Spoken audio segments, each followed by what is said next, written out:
안녕하세요. 저는 60대 여성으로 남편과 사별한 뒤 아들을 혼자 키웠습니다. 남부럽지 않게는 아니지만 열심히 일하며 바른 사람으로 클 수 있도록 노력하며 살았습니다. 제가 이렇게 사연을 보내게 된 이유는 다름 아닌 제 사돈이 될 뻔했던 집안을 얘기하고 싶어서입니다. 돈 좀 있다고 사람을 무시하고 많이 배우지 못했다고 또 무시하고 저는 사람이 사람을 무시하는 것은 절대 용납할 수 없는 일이라 생각하는 사람입니다. 아무리 잘난 사람이라도 다른 사람을 무시하고 평가하는 것은 맞는 행동이 아니니까요. 오히려 많이 배운 사람일수록 그 인성까지 훌륭한 사람이 되어야 한다고 생각합니다. 저는 아들이 어렸을 때 남편을 사고로 잃었습니다. 그때 아들 나이가 5살이었는데 그러다 보니 지금 제 아들은 아버지가 어떤 사람이었는지 잘 기억하지 못합니다. 먼저 세상을 뜬 제 남편은 저에게 한없이 자상했고 저희 둘 다 많이 배우지는 못했지만 남한테 부끄럽지 않게 살았습니다. 아주 작은 월세방을 시작으로 열심히 돈을 모아 내 집 마련까지 했으니 얼마나 열심히 살았는지 아시겠죠? 그리고 소중한 자식도 품에 안았는데 크는 모습을 다 보지 못하고 그렇게 떠나버렸습니다. 저는 슬퍼할 겨를도 없이 당장 일을 시작해야 했는데 그렇게 하게 된 일이 가정부 일이었습니다. 공장에도 나가보고 집에서 부업도 해봤지만 요리하고 청소하는 일이 좀 더 수월하기도 했고 그 당시 월급도 많이 받는 편이라 계속하게 되었습니다. 아들은 제가 일을 하며 지내느라 친정에서 시간을 많이 보냈는데 너무나도 감사하게 공부도 잘하고 착하고 바르게 컸습니다. 사실 제가 하나부터 열까지 옆에서 지켜볼 수 없었기에 더 엄하게 키운 탓인 것 같기도 합니다. 친구들에게 함부로 말하거나 행동하지 말고 학교에서는 선생님 말씀 잘 들어야 하고 어른들 보면 인사는 꼭 해야 한다는 말을 입에 달고 살았죠. 당연한 것들이지만 제가 옆에 없으니 그것조차 제대로 하지 않을까 염려스러웠거든요. 엄마, 이거 받으세요. 이게 뭐야? 오늘 월급 받았고 그동안 정민이 봐주신 거 감사해서요. 에이, 너도 형편 뻔히 아는데 네가 힘들게 번 돈을 내가 어떻게 받아. 이걸로 정민이 고기나 사줘. 얼른 받으세요. 무릎도 아프신데 봐주시고 너무 죄송해서 그래요. 저는 월급을 받으면 친정에 조금씩이라도 드렸습니다. 그래야 마음이 조금 편하더라고요. 어디 가서 가정부 일을 한다고 하면 무시하는 사람도 있었으나 부모님은 남의 집 하는 게 쉬운 게 아닌데 대단하다며 오히려 저를 칭찬해 주셨습니다. 열심히 사는 모습이 보기 좋다고요. 시간은 흘러 아들은 수능을 보았고 그렇게 법대에 들어가게 되었습니다. 엄마, 저 합격이에요. 합격? 정말? 네, 합격이에요. 어머나, 정말이네. 장하다, 아들. 고생 많았어. 제가 무슨 고생을 해요. 엄마가 고생했지. 저 법대 가서도 공부 열심히 해서 꼭 변호사 될 거니까 저 믿고 기다려주세요. 그래, 열심히 해봐. 아들은 본인의 꿈인 변호사를 위해서 법대에 당당히 합격을 했고 등록금은 친정 부모님이 해주셨습니다. 아니, 아빠, 정민이 등록금이 있다니까요. 저 그동안 모아놔서 4년 내내 낼 돈 충분해요. 그래도 손주가 대학에 갔는데 그것도 법대인데 가만히 있을 수 있어? 싫어요. 한두 푼도 아니고. 어이 참, 누굴 닮아 이렇게 고집이 세. 받아도 너 주는 거 아니고 우리 손주 주는 거야. 대학 등록금이 적은 돈이 아니기에 끝까지 안 받겠다고 했으나 친정에서는 어떻게든 주고 싶어 하셨습니다. 다행히 아들은 첫 등록금을 내고 난 뒤 계속해서 장학금을 받았고 좋은 성적으로 졸업도 했습니다. 그리고 변호사 시험도 합격해서 꿈에 그리던 변호사가 되었죠. 주변에서 제 친구들을 잘 알던 지인들은 집안의 경사라며 함께 축하해 주었습니다. 엄마, 이제 일 그만두세요. 제가 돈도 버니까 생활비 드릴게요. 나 괜찮아. 엄마가 이제는 돈도 많이 모아놨고 그냥 하고 싶어서 하는 거야. 그래도 남의 집에 가서 일하는 게 보통 힘든 일이 아닌데 그만두세요. 전처럼 종일 일하다 오는 것도 아니고 낮에 잠깐씩 다니는 거 괜찮아. 그리고 너도 나중에 결혼해서 자식 낳아봐라. 자식이 벌어온 돈 함부로 쓸 수 있는지?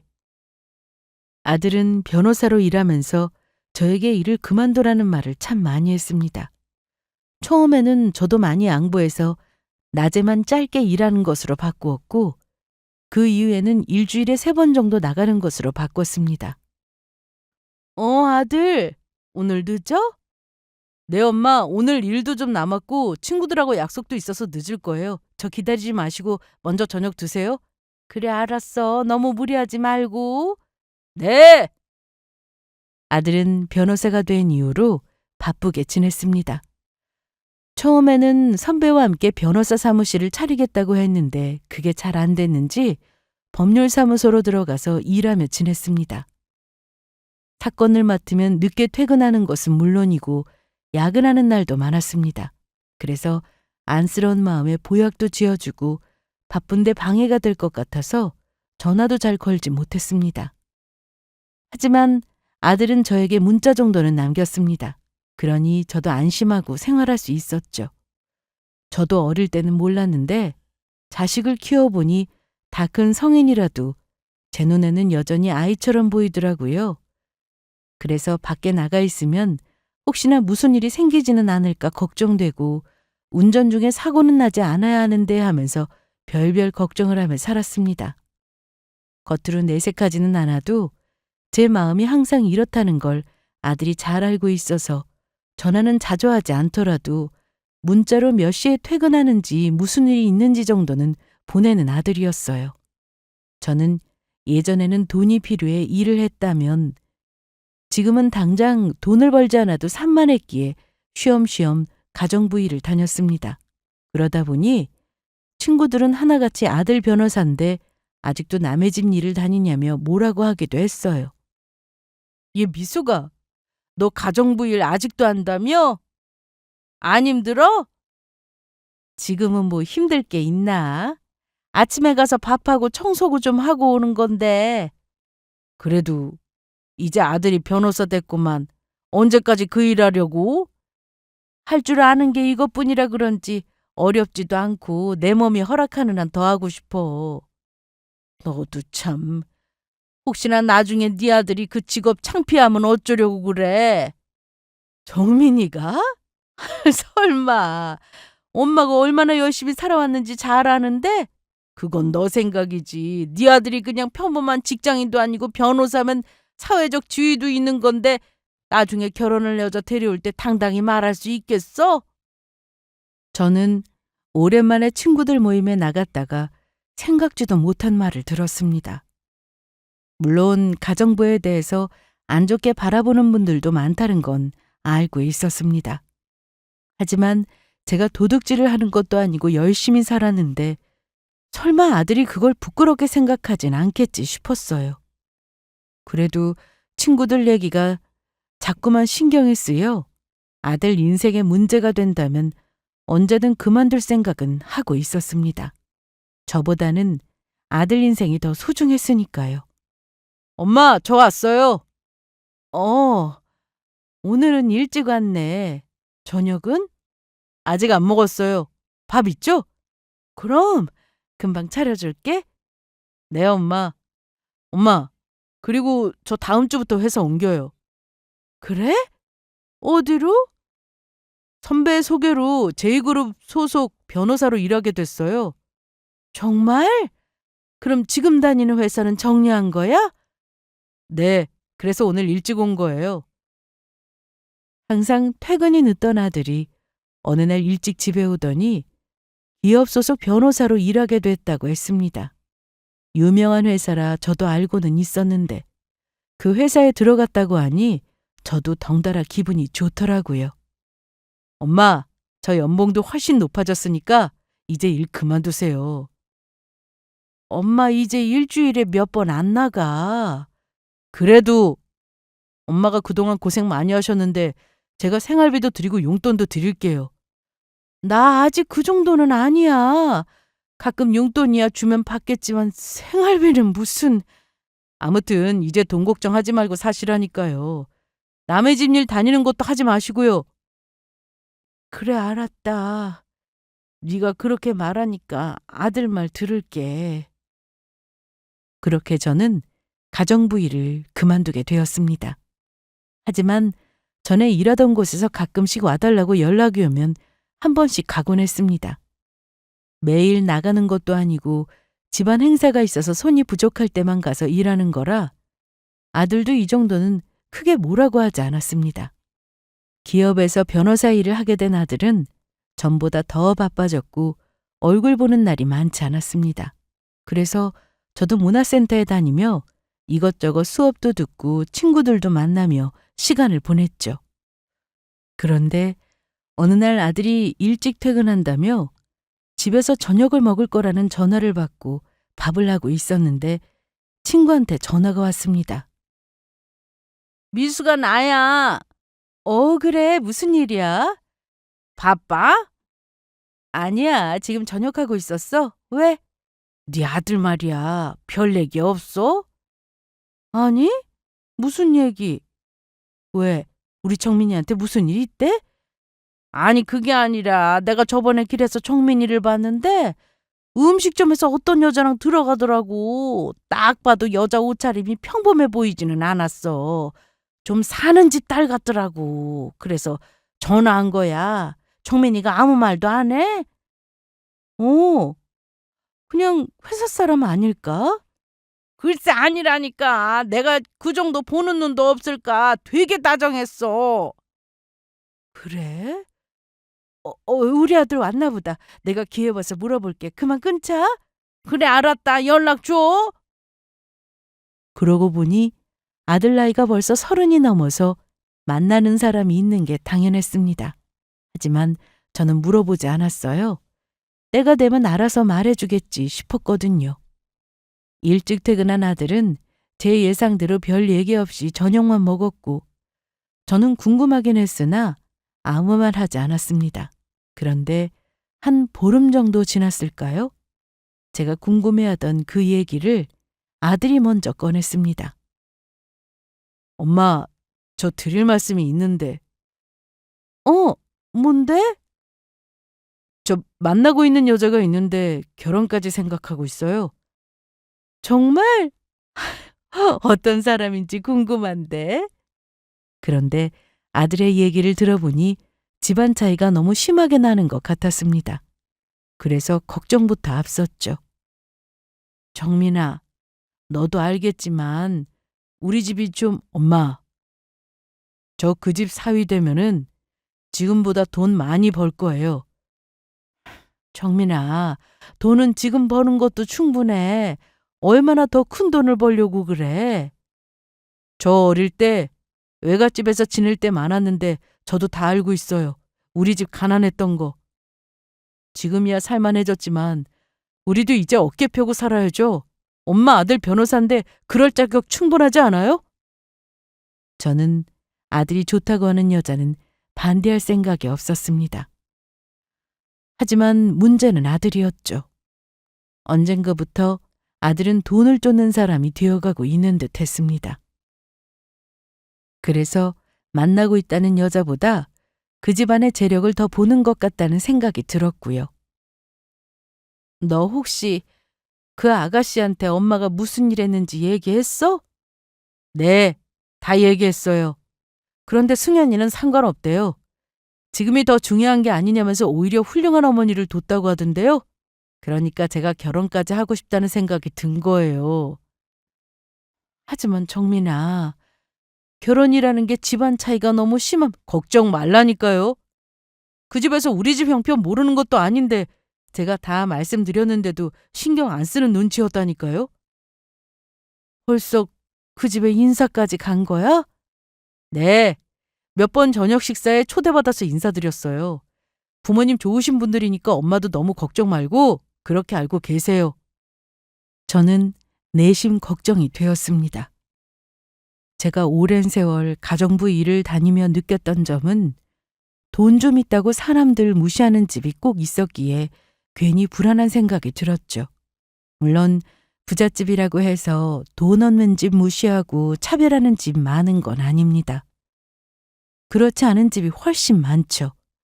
그래서 제가 오래도록 그 일을 할 수 있었던 건데요. 결혼 문제는 또 다르니 이대로 괜찮을까 싶은 생각이 들었습니다. 며칠 뒤 아들을 만나고 있다는 그 아가씨를 집으로 데려왔습니다. 저는 솜씨를 발휘해서 여러 음식을 준비했고 집도 깨끗하게 청소해 두었습니다. 어서 와요. 오느라 고생 많았죠? 아니에요, 어머님. 차도 안 막혀서 금방 왔어요.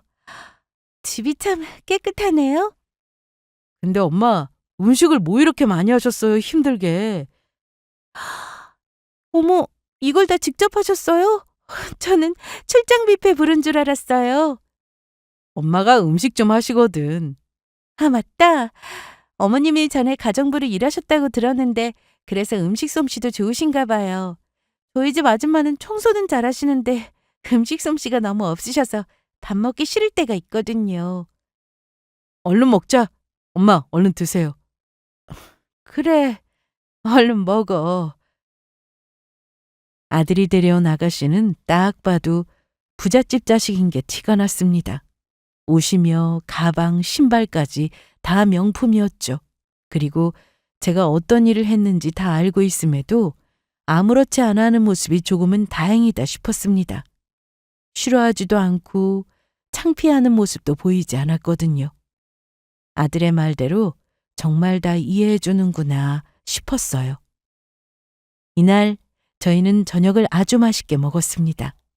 특히 그 아가씨는 제가 해준 음식이 다 맛있다며 밥을 깨끗이 비웠습니다. 엄마, 오늘 음식하느라 고생 많았지? 고생은 뭐? 엄마가 항상 하는 일인데 잘 데려다 주고 왔어? 응. 집에 들어가는 것까지 보고 왔어. 왔다 갔다 피곤할 텐데 너도 그만 들어가서 쉬어. 설거지 남은 거 제가 할게요. 이리 주세요. 무슨 소리? 내일 출근해야 하는데 가서 씻고 자. 그릇도 몇 개 안 남았어. 아들은 종종 집안일을 도와주곤 했는데 유독 피곤해 보이는 날은 제가 일부러 하지 못하게 했습니다. 혹시나 출근해서 일에 지장이 생길까 봐서요. 회사에서 변호사로 일하려면 작은 실수도 하면 안 되니 저는 항상 긴장하며 살았습니다. 아들의 여자친구가 집에 다녀간 뒤로 저는 아들 편에 음식을 싸서 보내곤 했는데요. 아들의 부탁 때문이었죠. 엄마, 그때 먹었던 음식 좀 내일 싸줄 수 있어요? 점심 때 먹으려고? 그건 아니고 승현이 갖다 주려고요. 그날 우리 집에서 저녁 먹고 엄마가 해준 음식이 자꾸만 생각난다고 하더라고요. 그래? 그럼 한번 더 초대해야겠네. 그래도 되는데 내가 시간 내기가 힘들고 하니까 엄마가 좀 싸주세요. 알았어. 아침에 싸줄 테니까 그만 쉬어. 고마워요, 엄마. 저는 그렇게 아들이 부탁하면 종종 음식을 만들어 싸주었습니다. 제 음식을 좋아한다니 저도 기분이 좋더라고요. 그러던 어느 날 그 아가씨 엄마가 저에게 전화를 해왔습니다. 안녕하세요. 저 승현이 엄마 되는 사람입니다. 어머나, 안녕하세요. 제가 갑자기 연락드려서 놀라셨죠? 번호는 오서방, 아니, 정민이한테 물어봤습니다. 네. 저희 집에서는 정민이가 이미 사위나 다름없어서 편하게 오서방이라고 부르고 있어요. 애들이 결혼 생각하면 만나고 있는 것 같은데 저희도 한번 만나야 하지 않을까요, 사돈? 사돈이요? 어차피 결혼하면 사돈이 되는 거니까 그렇게 부릅시다. 언제 시간 되세요? 갑자기 전화가 와서 놀랐지만 아들이 곧 결혼도 할 거라 만나는 게 맞다고 생각이 들었습니다. 며칠 뒤 저는 약속 장소로 갔고 첫 만남은 나쁘지 않았습니다. 오시는데 어렵진 않으셨어요? 네, 한 번에 찾아왔습니다. 정민이가 정말 성격도 좋고 잘생기고 거기다 똑똑하기까지 승현 아빠가 정민이를 아주 좋아해요. 다행이네요. 좋게 봐주신다니. 얘기 들으셨죠? 둘이 결혼하면 남편 회사에서 정민이가 근무하게 될 건데 못 들으셨어요? 아들이 바빠서 퇴근이 늦다 보니 얘기를 나누다 보니 아들한테 좀 서운하긴 했습니다. 저한테는 항상 일 때문에 늦는다고 해서 그런 줄로만 알고 있었는데 그게 아니었더라고요. 여자친구네 집에는 자주 찾아간 모양이었습니다. 그런데 사돈, 제가 듣기로는 음식 솜씨가 좋으시다고. 그래서 승현이가 사돈 음식을 참 좋아해요. 아, 아닙니다. 섭실할 것도 없어요. 정민이 통해 들었는데 전에 가정부로 일하셨다고. 네, 그 일에서 열심히 아들 키우며 살았습니다. 대단하세요. 이날 저는 예비사돈과 참 많은 얘기를 나눴습니다. 상견례를 하기 전에 자주 만나자고 하길래 저도 좋다고 했는데 헤어지면서 저한테 이런 부탁을 했습니다. 네, 그럼 조심히 들어가세요. 아, 참! 제가 깜빡했는데 혹시 다음 주에 저희 집에 오실 수 있을까요? 무슨 일로? 저 다른 건 아니고 오셔서 음식 좀 해주실 수 있을까 해서요. 승현이가 너무 좋아해서 말이죠. 아, 그런 거라면 제가 아들 편에 음식 좀 해서 보내드릴게요. 아, 그러지 마시고 오셔서 만들어주시면 안 될까요? 재료는 제가 다 준비해 놓을게요. 오신 김에 차도 한잔하고 저희 집도 보시고 그럼 좋잖아요? 저는 거절할 이유도 없고 어차피 아들이 결혼하면 며느리가 될 사람이니 제 손으로 음식해 주는 게 나쁠 건 없다고 생각했습니다. 그래서 흔쾌히 응했고 약속한 날에 예비 사돈 댁에 방문했습니다. 도착해 보니 집이 생각보다 훨씬 컸습니다. 그동안 이런 부잣집으로 일을 다녀서 내부 구조에 익숙한 저였지만 그래도 일을 하기 위해 온 것이 아니라서 그런지 더 긴장이 됐습니다. 와주셔서 감사해요. 그런데 음식 재료가 상당히 많네요. 그냥 넉넉히 준비해 뒀어요. 저는 그렇게 음식을 만들기 시작했습니다. 자주 하던 일이라 어렵지 않게 금방 만들었죠. 어머, 솜씨가 정말 보통이 아니시네요. 가정부 일하신 티가 나요. 저희 집 아줌마는 어쩜 그렇게 음식을 못하는지.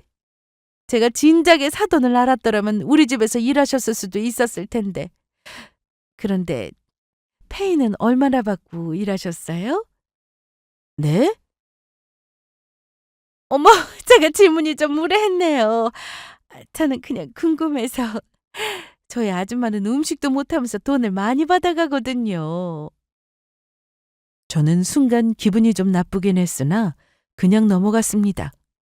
이 자리에서 화를 낼 수도 없었고 아들만 생각하면 제가 기분이 나쁜 것쯤이야 참고 넘겨야 한다고 생각했기 때문입니다. 그렇게 음식을 다 만들고 나서 이제 집에 가려는데 손님들이 왔습니다. 저 음식은 다 해서 저 위에 올려두었고요. 손님도 많이 오셨는데 저는 그만 가보겠습니다. 사돈! 죄송하지만 조금만 더 있다가 가시면 안 될까요? 실은 오늘 친구들 모임을 저희 집에서 하게 됐는데 사돈 음식을 대접하고 싶어서요. 그래서 재료도 많이 사둔 거였어요. 오신 김에 몇 가지 더 만들어주세요. 네? 아, 네, 알겠습니다. 그럼 뭐 필요하신 거 있으시면 거실로 나오지 마시고 아줌마한테 말씀하세요. 그럼 아줌마가 저한테 와서 얘기할 거예요. 알고 보니 자기 딸한테 음식을 해주고 싶다는 말은 핑계였고 이날 본인 친구들에게 대접할 음식이 필요했던 거였습니다. 보통은 음식을 따로 주문하거나 할 텐데 그래도 제가 음식 맛이 좋으니 저에게 부탁했나 보다 좋게 생각하기로 했습니다. 사돈이 될 집에서 음식을 하고 있으니 뭔가 모양새는 별로 좋지 않았으나 그래도 좋은 마음으로 만들었습니다. 아침에 와서 내내 음식만 하다 보니 시간이 오후 5시가 훌쩍 넘었길래 그만 집에 가야겠다 싶었어요. 그래서 거실로 가서 인사를 하려는데 어머, 잠시만 이쪽으로. 아니, 제가 아까 그렇게 부탁을 드렸는데 하실 얘기가 있으시면 아줌마한테 대신 하시라고요. 그게 아니라 저 음식도 다 했고 시간도 늦어서 이만 가보려고 합니다. 아, 그러셨어요? 그럼 저 이거 받으세요. 이게 뭐예요? 돈 조금 넣었어요. 오셔서 고생도 하셨고 잘 아시겠지만 여기서 택시도 잘 안 잡혀요. 한참 내려가야 도로가 나와서 택시 불러서 타고 가세요. 아닙니다. 저 오늘 좋은 마음으로 음식하러 온 거고 돈 받고 일하러 온 거 아니에요.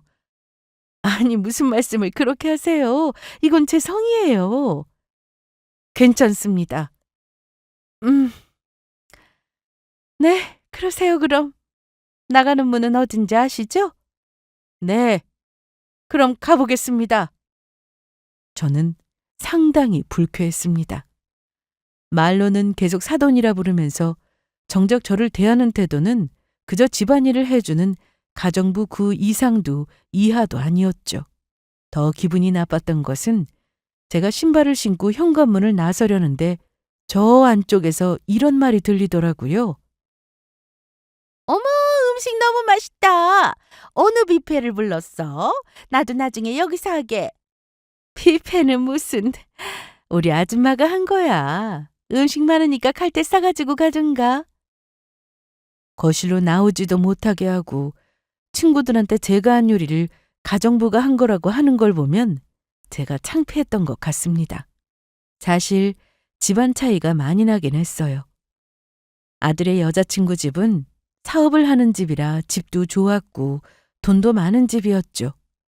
직접 가서 보니 그 재력을 느낄 수 있었어요. 하지만 아들은 그런 건 아무 상관없다면서 꼭 결혼할 거라고 했죠. 무엇보다 그 아가씨를 너무 좋아하는 것도 있었지만 그 집안 배경에 푹 빠진 듯 보였습니다. 제가 아무리 많이 배우지 못하고 아는 게 없다 하더라도 산 세월이 있는데 사람을 보면 어떤 생각을 하는지 정도는 압니다. 더군다나 제가 낳은 자식인데 아들이 무슨 생각으로 결혼을 하려고 하는지 그걸 모르겠어요? 하지만 본인이 좋아하는 사람이라고 하니 반대를 할 수는 없었습니다.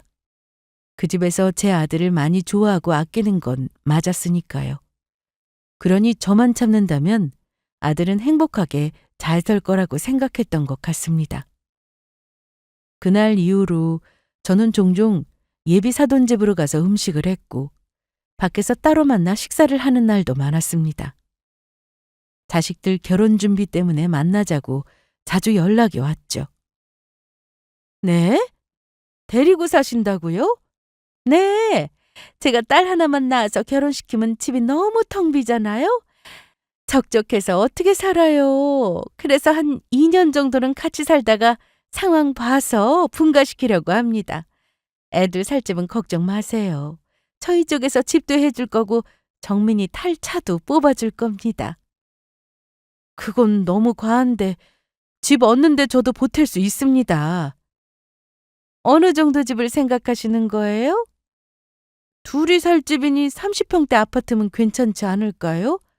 무슨 말씀이세요? 30평대에서 어떻게 살아요? 좁아서. 정민이는 여태 그런 환경에서 살았으니 괜찮겠지만 승현이 입장도 생각해 주셔야죠. 저희는 빌라 생각하고 있어요. 한남동에 제가 봐둔 집이 있거든요. 암튼 사돈은 신경 쓰지 않으셔도 됩니다. 그래도 기본은 해야죠. 괜찮다니까요? 솔직히 제가 원하는 대로 다 해오실 수는 없잖아요. 괜히 돈만 버리지 마시고 그 돈 아꼈다가 노후에 보태세요. 차쉽겠다. 얼른 드세요. 예비사돈을 만나고 오는 날은 기분이 좋지 않았습니다. 대화를 할 때마다 저를 무시하는 게 느껴졌거든요. 제가 아무리 고급으로 결혼 준비를 한다 해도 예비사도는 성에 안 찰 거라는 걸 잘 알고 있었습니다. 하지만 말이라도 저렇게 하면 안 되는 건데 이 결혼을 정말 하는 게 맞나 하는 생각까지 들게 되었죠. 하지만 제가 하는 결혼도 아니고 아들이 원하고 있으니 섣불리 결혼을 해라 마라 할 수는 없었습니다. 며칠 뒤 저는 아들과도 결혼에 대해서 얘기를 했습니다. 뭐라고? 이사 가야 할 수도 있다고? 엄마도 좋지 않아요? 내가 말했잖아. 우리도 이제 어깨 쫙 펴고 살 수 있을 거라고. 그건 싫다. 난 이 집이 좋고 편해. 너 결혼해서 나가면 나 혼자 이 큰 집에서 살 텐데 뭐하러 집을 받아? 장인어른이 해주고 싶으시대요. 그리고 좀 사는 집은 아파트에서 안 살아요. 엄마도 아시잖아요. 고급 주택 빌라 이런 곳에서 사는 거. 글쎄 난 그런 집 필요 없다니까. 그리고 너 결혼하면 다 같이 살 거라고 하던데 괜찮겠어? 네. 장인어른이 정말 잘해주세요. 그리고 제가 그 집 사위 되면 장인어른 회사에서 변호사로 일할 거니까 훨씬 편하죠 뭐. 제 입장에서는 그렇게 간단한 문제는 아니었습니다. 물론 제가 몇 번이나 봤다고 예비 사돈을 평가할 수 있겠습니까?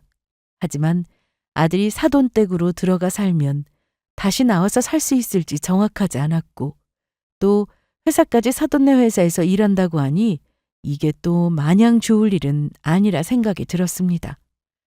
혹시나 문제가 생겨도 제대로 말 못하고 사는 건 아닐까 싶었고 며느리도 시부모님하고 같이 살면서 문제가 많이 생기는데 사위라고 다르겠어요? 사람 사는 거 다 똑같은데 분명 편하지만은 않을 거라는 생각이 들었습니다.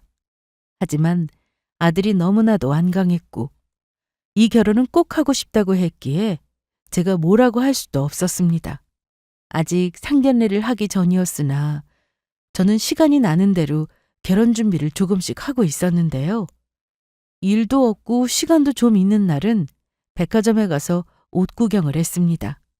살면서 비싼 브랜드 옷은 사본 적이 없다 보니 어떤 브랜드가 있고 어떤 옷이 어울리는지 둘러봤습니다. 그렇게 한참을 돌아다니다 배도 고프고 다리도 아파 식당을 찾고 있었는데 우연히 사돈을 만났습니다.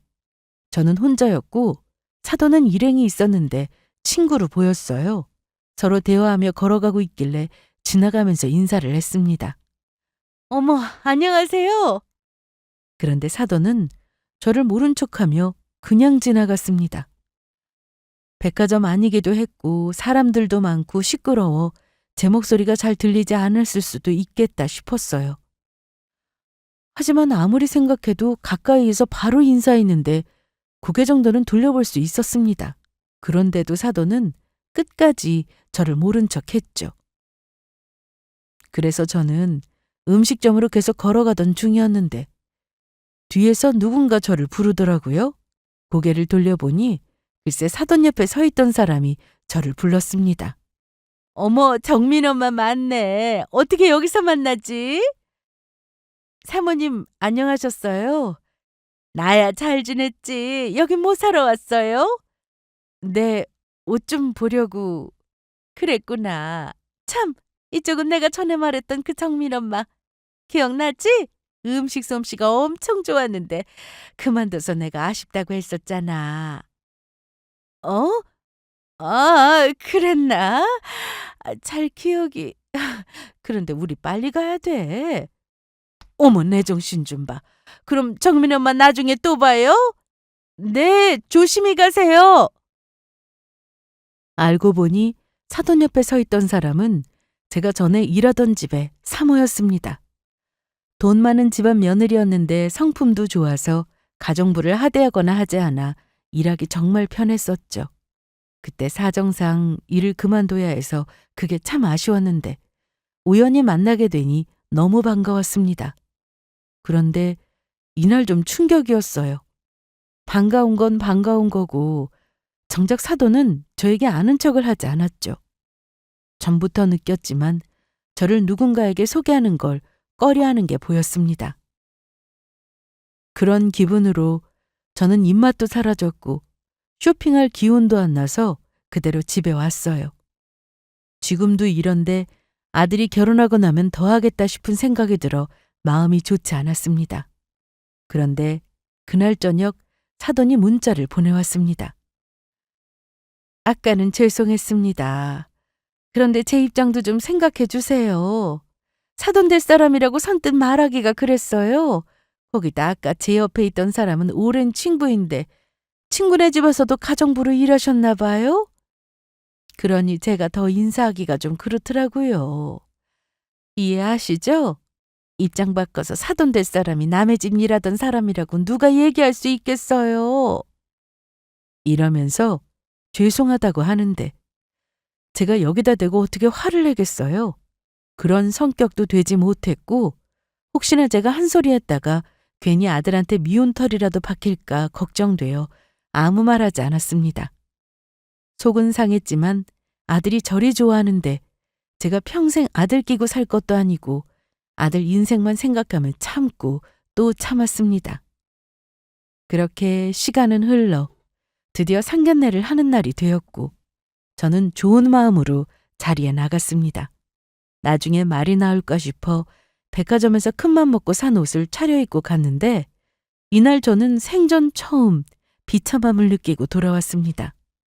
몇 년 전 가정부로 일하면서도 이런 무시는 처음이었는데 그냥 저를 무시하는 거라면 얼마든지 참을 수 있었지만 이건 정도를 넘어섰습니다. 남편은 일이 너무 바빠서 자리에 못 왔어요. 이해하시죠? 네, 바쁘시면 어쩔 수 없죠. 저희가 그동안 자주 만나면서 결혼 얘기도 해서 오늘 딱히 할 말은 없네요. 많이 준비해 주셔서 제가 할 게 없어요. 없긴 왜 없어요? 이렇게 훌륭한 아들을 저희 집에 보내주셨는데? 이날 저희는 생각보다 빨리 얘기를 끝내고 자리에서 일어났습니다. 결혼 준비는 제 쪽에서 할 게 별로 없다 보니 별로 할 말도 없더라고요. 엄마, 다 드셨어요? 그럼 일어날까요? 그래, 그러자. 자, 이걸로 계산하고 와. 아까 화장실 가면서 제가 했어요. 아유, 내가 내려고 했는데 언제 계산을 했어? 우리 오서방 센스 있는 거 알아줘야 해. 그런데 갑자기 사돈이 제 손을 잡아 끌더니 주차장 한쪽으로 데리고 갔습니다. 아니, 왜 무슨 하신 말씀이라도. 저 이거 받으세요. 이게 또 뭡니까? 설마 결혼식에 오실 건 아니죠? 그날 여행이나 다녀오세요. 네? 저번에도 말씀드렸지만 제 입장 좀 생각해 주세요. 그리고 정민이를 생각하신다면 이게 맞아요. 저는 제가 잘못 들은 줄 알고 몇 번이나 다시 물었습니다. 아무리 그래도 하나뿐인 자식 결혼식에 오지 말라니요. 제 남편도 같은 생각이에요. 결혼식 때 기업 사장들은 물론 제 친구들도 올 텐데 제가 뭐라고 소개합니까? 그리고 정민이한테 얘기 들어보니 친척들도 많지 않다면서요? 정민이도 동의한 겁니까? 아직 얘기 못했는데 남편이 말하면 알아들을 거예요? 저는 그날 떨리는 손을 겨우 잡고는 아들과 함께 집으로 돌아왔습니다. 그런데 아무리 생각해도 이건 아니다 싶었어요. 돈이 세상에서 전부는 아닌데 이렇게 결혼하면 아들도 결코 행복할 수 없다고 생각이 들더라고요. 집에 도착하자마자 저는 참았던 눈물을 쏟아졌는데 이 비참함은 말로 표현할 수 없을 정도였습니다. 엄마! 왜 그래? 왜 울어? 어? 정민아, 너 이 결혼 꼭 해야겠어? 어? 왜 그래? 내가 승현이 얼마나 좋아하는지 알면서. 정말 승현이 하나만 보고 결혼 결심한 거야? 아니면 엄마, 결혼하면 우리 다 행복해질 거야. 그러니까 이제 그런 말 하지 마세요. 저는 눈물이 멈추지 않아 탁자 위에 봉투를 올려놓고는 화장실로 갔습니다. 한참을 울고 나서야 겨우 진정이 되었으나 여전히 마음이 아팠습니다. 그런데 밖에서 아들이 저를 급하게 불렀습니다. 엄마, 엄마! 왜? 왜 그래? 이거 뭐예요? 그거. 아까 장모님이 엄마한테 뭐 주던데 그거예요? 그거 맞죠? 그런데 여기 비행기 탑승 날짜가 왜 결혼식 날인 거예요? 그 봉투 안에는 결혼식 당일 해외로 가는 항공권 예매 내역이 들어 있었습니다. 호텔 숙박권까지 함께요. 그걸 본 아들이 다그치듯 물어보길래 저는 한참은 말을 잇지 못하다가 결국 다 말했습니다. 뭐라고요? 아니 결혼식에 엄마가 안 오면 누가 오는데 내가 고아야? 그래서 나도 그건 안 되겠다고 했는데 자기 입장도 생각해달라면서. 그런데 나 모르게 항공권을 예약할 수 있는 거니? 그게 전에 장모님이 엄마 여권에 나온 영문 이름을 물어보셨어요. 생년월일하고. 나중에 여행 보내드리고 싶은데 직접 물어보면 안 알려주실 것 같다고 해서 내가 알려드렸거든요. 그런데 이런 목적으로 항공권을 알아볼 줄은 몰랐어요. 네 생각이 중요해. 이래도 네가 이 결혼을 꼭 해야겠다 싶으면 내가 참을게. 참다니, 엄마, 이건 아니지. 난 엄마 창피하게 생각한 적 한 번도 없어요. 그거 몰라요? 그래서 승현이한테도 장인어른 장모님한테도 엄마가 전에 무슨 일 하셨고 나를 어떻게 키우셨는지 다 말씀드렸다고요. 내가 엄마 창피했으면 그랬겠어요? 알지. 내가 그걸 왜 몰라. 그런데 그때 문자가 한 통 왔습니다. 아들의 여자친구였죠. 저 어머님, 아까 저희 엄마가 얘기했다고 했는데 결혼식 날 정말 안 오시는 거 맞죠? 혹시나 해서 다시 확인차 연락드렸습니다. 그럼 답장 주세요. 제가 문자를 확인하는데 아들도 옆에서 같이 봤습니다. 엄마, 승현이까지 엄마한테 이랬어요? 여태까지? 이리 줘. 잠깐만요. 그동안 엄마한테 뭐라고 했는지 봐야겠어요. 아들은 제 핸드폰을 가져가더니 그동안 주고받은 문자 내역을 모두 봤습니다. 실은 아들 여자친구도 저에게 무시하듯 말할 때가 많았는데 그 모든 사실을 아들이 알게 되었습니다. 엄마 죄송해요. 저는 엄마가 그동안 이런 무시받고 사시는 줄 몰랐어요. 엄마는 다 참을 수 있어. 너만 좋다면. 그럼 내가 행복해요? 이건 아니지. 결혼식에 엄마를 부르지 말라니. 나보고 불효 저지르고 결혼을 하라고? 난 못해. 안 해. 이 결혼 안 할 거예요. 정민아, 잘 생각해. 이미 결심했어요. 나 솔직히 승현이가 좋은 것도 있었지만 집안 배경이 좋은 것도 있었어요. 엄마는 알고 계셨겠지만 여태 풍족하게 살아보지 못해서 그런가 그런 좋은 집에 가서 보니까 나도 괜히 뭐라도 되는 것 같은 기분에 취해 있었던 것 같아요. 그런데 지금 생각해보니까 아니야. 아들은 제 앞에서 울면서 그동안 잘못 생각했다며 죄송하다는 말만 반복했습니다. 그리고 뒷수습은 알아서 한다며 저에게 신경 쓰지 말라고 하더군요. 사실 제가 나서서 뭔가 할 수 있는 것도 없었습니다. 당사자끼리 만나 정리하는 게 더 중요했으니까요. 저한테는 그 어떤 연락도 받지 말고 하지도 말라고 하기에 알겠다고 했습니다. 그리고 얼마 뒤 자원봉사를 하는 날이 다가왔습니다. 저와 아들은 1년에 한 번 보육원에 가서 자원봉사를 해왔는데 아들은 아무리 아빠도 꼭 참석할 정도로 중요하게 생각했죠. 정민아, 준비 다 됐어? 네, 엄마. 이 박스가 마지막이에요. 애들이 좋아해야 할 텐데. 좋아할 거야. 정민이 너 대학생 때부터 봤는데 너 보고 변호사 되려고 하는 애들도 많아졌대. 그래요? 쑥스럽게. 얼른 타세요. 저는 그렇게 보육원에 전해줄 물건을 차에 싣고는 아들과 출발했습니다. 그런데 아들이 중간중간 누군가와 계속 통화를 하더라고요. 도착 후 저는 평소처럼 원장실에 가서 물건을 내려놓고 선생님들은 물론 아이들과도 인사를 했습니다. 그리고 실내는 물론 마당 청소를 할 준비를 하고 있었습니다. 그럼요. 다 부르세요. 사위가 밥 사드리는 거니까 친구분들 다 부르셔도 돼요. 네네. 그럼 큰 도로가에 도착하시면 다시 전화 주세요. 여기가 좀 안쪽이라 제가 설명드려야 하거든요. 네. 그럼 이따 뵐게요. 정민아, 너 혹시 아직 정리 못한 거야? 사위라는 말이 왜 나와? 누구랑 통화한 거야? 엄마, 제가 다 알아서 할게요. 그리고 엄마, 앞으로 확실하게 말씀드리는데 저 승현이랑 결혼 안 해요. 아들은 더 얘기해주지 않고 믿으라고만 했습니다. 대체 무슨 일인지 알 리 없던 저는 그저 청소 준비를 할 뿐이었습니다. 그런데 한 30분 뒤 고급 차량이 하나둘씩 보육원 앞으로 도착했습니다. 도대체 누군가 싶었는데 보니까 아들 여자친구였습니다. 분명 헤어졌다고 했는데 보육원에 나타난 걸 보고는 아직 정리를 못했구나 싶었어요. 더 황당한 건 그 옆에 사돈될 뻔했던 사람도 있었고 친구들도 여럿 있었습니다. 오빠, 여기 고아원 아냐? 밥 사준다고 해서 왔는데 이게 뭐야? 어서 와. 여기 있다가 맛있는 밥 먹을 거야.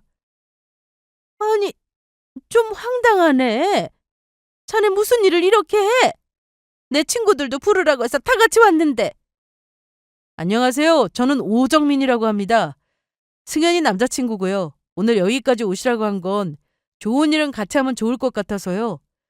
여기는 제가 저희 어머니하고 매년 봉사활동을 하러 오는 곳인데 이렇게 오셨으니 다 같이 청소도 하시고 보육원 아이들하고 좋은 시간 보내고 가시면 어떨까 싶은데. 저도 전혀 모르는 상황이라 아무 말 못하고 가만히 서 있었는데 그때 사돈의 친구로 보이는 한 사람이 하겠다고 나섰습니다. 좀 당황스럽기는 하지만 좋네. 나도 오래 가기 전에는 좋은 일 해야지. 뭐부터 할까? 그럼 나도 같이 하자. 우리 남편 회사에서는 매년 후원도 하는데 나도 해야겠다. 그러자 친구분들은 청소를 하기 시작했습니다. 하지만 아들의 여자친구 그리고 사돈은 아무것도 하지 않고 가만히 서 있었습니다. 표정은 굳은 채로요. 저를 보고 아는 척도 안 하는 두 사람이었기에 저 역시 인사도 안 하고 하던 일을 계속했습니다.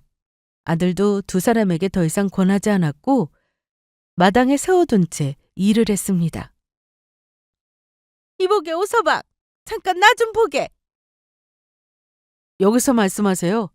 여긴 좀 보는 눈도 많고. 그런데 그때 아들이 저를 잡아 끌더니 여러분, 제가 정신이 없어서 인사를 못 드렸어요. 여기는 저희 어머니예요. 저랑 매년 여기 와서 봉사하고 있어요. 그리고 저희 어머니는 평생 가정부 일하면서 저를 키워주셨고요. 어머, 너 변호사 사위 본다고 그렇게 자랑하더니 엄마가 가정부였어? 그러고 보니 저번에 너네 집에서 본 적이 있네. 어머나, 너 어쩜 사돈 될 사람을 너희 집에서 음식을 하게 만드니? 어디 봐. 정말이네. 그때 그 아줌마 맞네. 너 우리한테 일하는 아줌마라고 하지 않았어? 어머나 세상에. 아들의 말에 주변은 웅성거리기 시작했고 아들의 친구는 물론 그 엄마는 고개를 들지 못했습니다.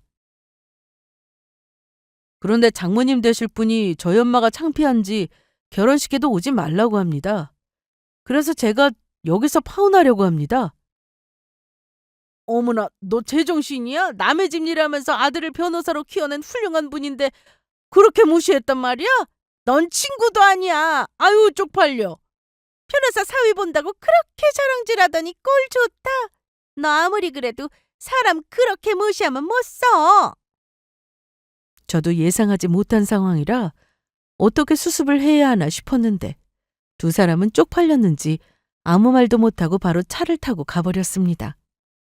아들, 어쩌려고 일을 이렇게. 내가 조용히 끝낼 줄 알았어? 누구 좋으라고.